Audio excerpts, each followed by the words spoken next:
little bit more about this in the next couple of weeks, but there's already a lot going on this front. Making sure we continue to make things here in Australia is really important. Do you know we've got more people working in manufacturing today in Australia than we've had for many, many years? And certainly more than when we inherited government, we won government back in 2013. There are more people working in manufacturing now than there were back then. 1 in 8 manufacturing jobs were lost under the Labor Party when they were last in government.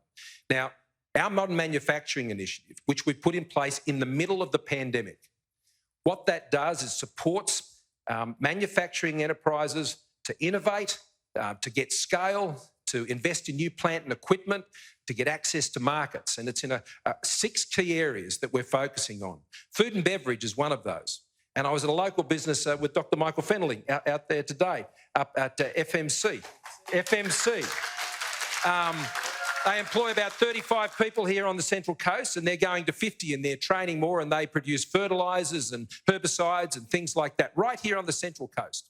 And they're the sort of companies that are actually employing in manufacturing these days, and there's many more in the defence industry and the space industry, particularly when you get up into the hunter. And so we've put a $1.5 billion program into investing in these businesses.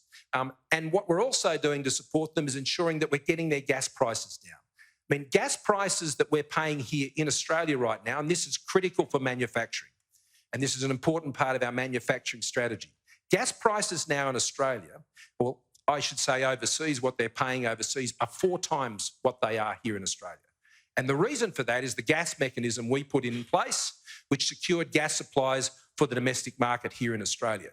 Now, that's also getting electricity prices down. Electricity prices have fallen 8% in the last 2 years.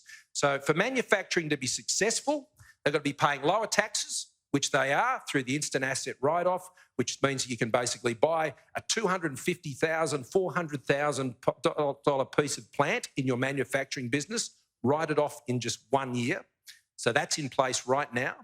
You've got to get your energy prices down, which we've done on both gas and electricity. And then you've got to have the innovation and the research and the market access, which means they can get to scale. And we're also investing in all of that. So we agree. We make things here in Australia and we're really good at it. And we're going to make a lot more things under my government here in Australia.